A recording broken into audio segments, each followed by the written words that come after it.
All right, welcome back to another episode of Sweet Precision with me, Benjamin Bishop, pastry chef. Today, our episode is sponsored by Whole Foods, where I go for organic fruits and vegetables. And that's where I got these nice strawberries, blueberries, and blackberries for our Pavlova that we're making today. So for the Pavlova, we have several simple ingredients. That's why we're here for Sweet Precision, to use simple ingredients in order to make you look good in front of your guests. We have whole eggs. I'm going to show you how to separate those. Sugar, granulated white sugar. We have a little bit of cream of tartar, cornstarch, fresh vanilla extract, and then for our Pavlovas, we're going to be doing these organic berries again, and also some heavy cream to make some whipped cream along with it. So if you don't know about Pavlovas was actually named after a ballerina from Russia. The Pavlova itself is kind of like this fluffy cloud. Some people pipe it out, but we're going to be doing a cloud, and that's to emulate the tutu that the ballerina wore. So why don't we get right into it and go from there.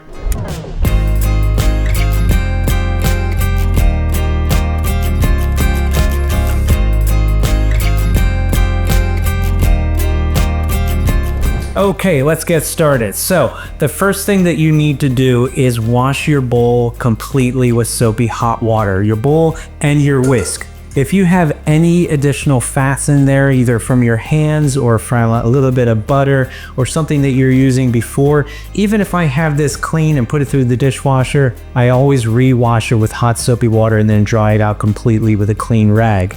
The reason for this is that if you have any amount of fat, the egg whites won't rise up. So you want to make sure that everything is nice and clean. All right, so the first thing, or the second thing you want to do is you want to separate your egg whites from your egg yolks. And there's a couple ways to do this. First of all, you can buy egg whites in a carton and use those, and that way you don't have any of the yolks off to the side. Or you want to take your fresh eggs. Now, fresh eggs, there's a couple ways that I found that you can crack them. I know it sounds a little strange, but if you crack it on a flat surface like this, you'll have more of a shattering effect. But here we're going to be using the egg white to actually separate, or the eggshell to separate the egg white from the egg yolk. So on that, I like to take a sharp edge of some kind of container. It could be on your mixing bowl or whatever. And you're prying that apart, so you have two flat edges like this. That flat edge will allow you to go back and forth with your egg yolk, being careful not to pierce that egg yolk with your shell. That can go right into here. And I actually have a separate bowl that we can use for those egg yolks. Put that in there. You can save that for an omelet if you want like an extra egg yolk or something, or look at my episode on the lemon cream bars. That's when you can use those egg yolks. So cracking it onto the side, making sure that you're not piercing that egg yolk. If you do pierce that egg yolk, no worries, you just have to start over again on a new egg. But if you notice, I'm putting one egg white in at a time. That allows me, if I do have a breakage of any of those egg yolks, I'm not going to contaminate the entire batch. So one last egg white here. Put this together. If you don't feel confident in doing it this way with the eggshell, I've seen some people with nice clean hands, again, no fat that you want on there. You can put the entire egg in here and slowly draw out that egg yolk with your hands, and the egg white will separate that way as well. All right, so we have our egg whites separated. We're gonna put our egg yolks off to the side. Use that as some other part. All right. So the cream of tartar, you want to put that in with the egg whites. Now, cream of tartar does two things. It gives a little bit of a tang to the meringue, but it also helps to stabilize the egg whites when you're whipping these up. Lemon juice does the same thing, but it also gives a little bit of a flavor where you only get a tang from the cream of tartar. Lemon will give you a slight amount of lemon flavor. So I just want to keep that nice and neutral, and that's why I make the cream starter. So I'm just going to break up these egg whites for just a couple seconds, and then I'm going to show you how we're going to be adding the sugar. Give me one moment.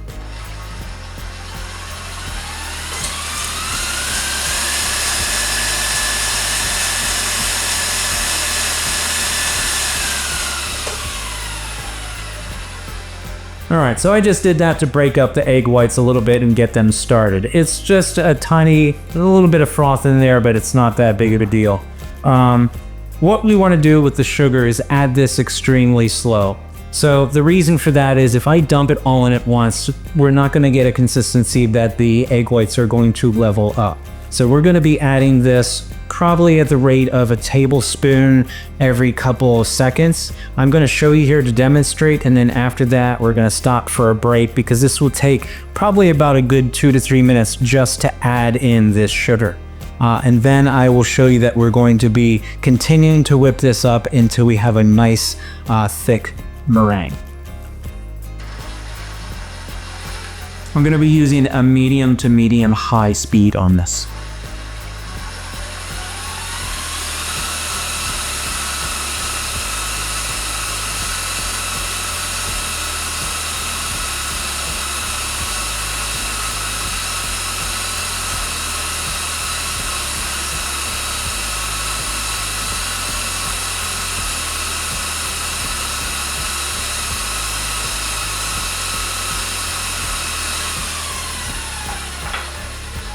So that's kind of the tempo that you're looking for. Something just a few grains or a teaspoon at a time and over several minutes. So like I said, we're going to take a quick break so I can finish this up, and then we're going to show you the final product before we add the cornstarch and the vanilla.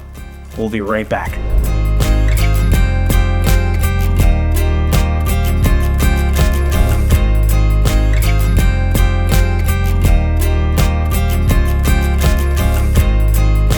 All right, so all that sugar has been added at a very slow pace, and we probably had that on the mixer on high speed for probably about 5 to 7 minutes. And what happens after that is you get about 3 to 4 times the volume of those egg whites, and you have a nice peak that happens here. So they're nice and white, and there's much more volume here. I'm going to scrape this down. I have very clean hands, again, no fat that we're trying to introduce to this, although we have a lot of the volume here. We don't have that much risk of it falling.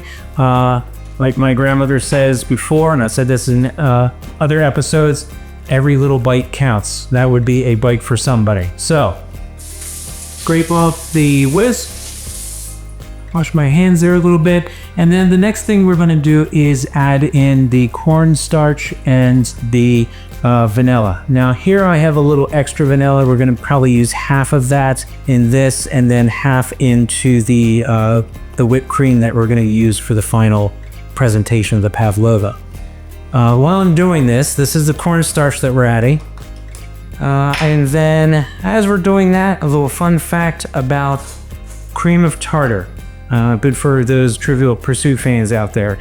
What it is a byproduct of winemaking. So the wine gets emptied out of the caskets, and that fine powdery residue that's left over is cream of tartar. So that is a potassium tartrate that it's called. So I know getting a little nerdy on you there, but it's kind of a fun fact that people don't know that's from the product of making wine. So I'm just folding in the cornstarch here. And again, you just want to do a very soft. You do not want to stir this. I am lifting it up and folding it over, quite literally. I am lifting up my spatula, going around, lifting up.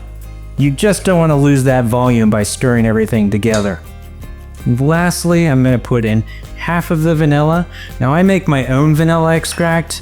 That's using fine vanilla beans and usually a clear alcohol, but I've made a bourbon vanilla as well using bourbon and vanilla beans, and it's the simplest thing. You put that in a jar or a container.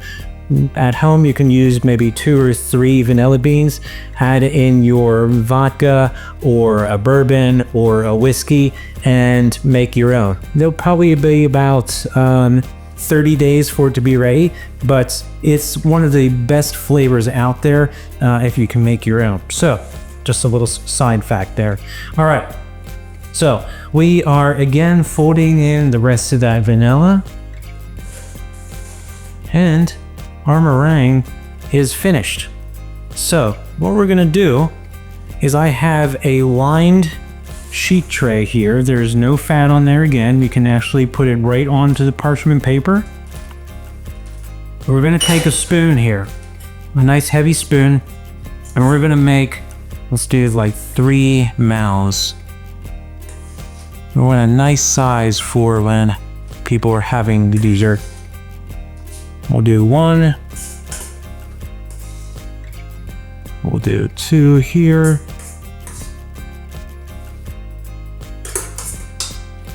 And these 3 off to the side. Now you can make these smaller if you would like. You can make them into 1 large pavlova.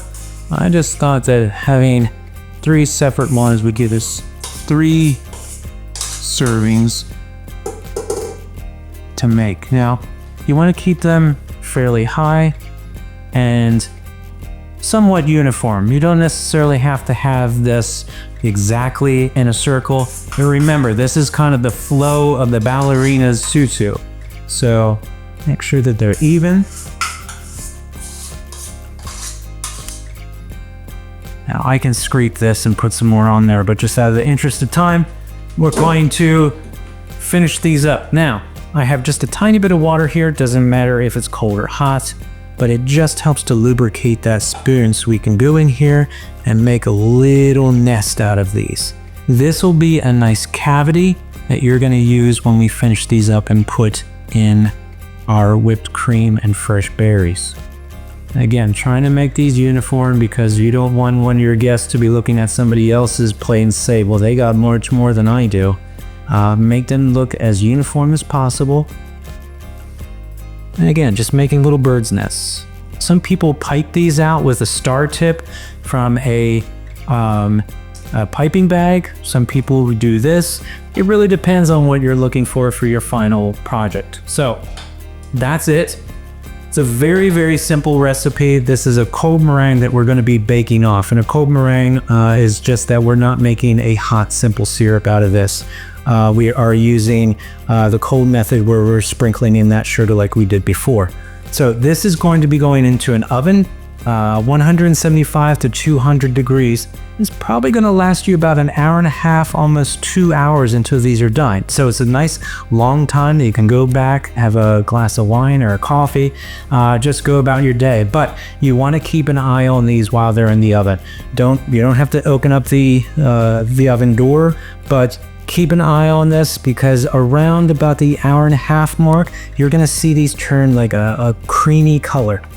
They're not going to be too dark. You don't want these dark or brown because these are supposed to be like that tutu again. So put these in the oven and I'll show you the results. So I'm going to have these go in and then take a break and we'll be back after that. Okay, and we're back. So these are our finished pavlovas. They've been in the oven for about an hour and 45 minutes for this size. Again, if you're doing something smaller or something larger, you'll have to adjust your times. But these are nice and crisp, but in the inside, they're going to be very smooth and kind of gooey on the inside when somebody eats them. Okay, so for plating, I'm going to just take a tiny bit of that whipped cream. These are very light and they can roll around on the plate just because of how light they are. So I put a little bit of whipped cream on there so they will be stable and will go around on you. I'm going to take some of that whipped cream. We're going to put a little bit in there. And I'll show you that water in just a second while we have that. So some of these fresh berries, again, organic blueberries, blackberries, and strawberries. We're just going to place these on here however you feel. It looks good. And I couldn't pass up what I found in my garden today. And I got some bee balm and some fresh mint in here to give it some color as well. So we're gonna have this on here. This is bee balm and it is an edible flower. Kind of put that right in there. Get some height to this. and some green as well. And this is our pavlova. Now, I wanted to show a little trick. This is hot water in the mixing cup. And you can take your whipped cream. This is about a medium to stiff peat whipped cream. And if you get a hot, wet spoon, you can kind of roll it on there and you're making what's called a quenelle. So this is a little bit of whipped cream that we can kind of place on here in addition to everything else as a final decoration. And it's just like a little oval that we can make on there. And that is the pavlova. Now, as all the other episodes, we've had a guest taste tester, and I want to invite Andy onto the screen here because he is going to taste test the pavlova. Well, lucky me. Lucky you. This looks almost too good to eat, Ben. This is gorgeous. Well, tough. You're gonna have to eat it anyway. Stay.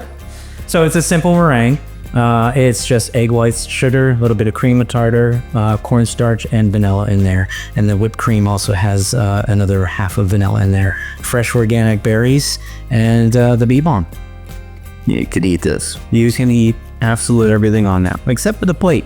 Okay, let me creak into that. Oh my. That is creamy inside there. That is absolutely delicious.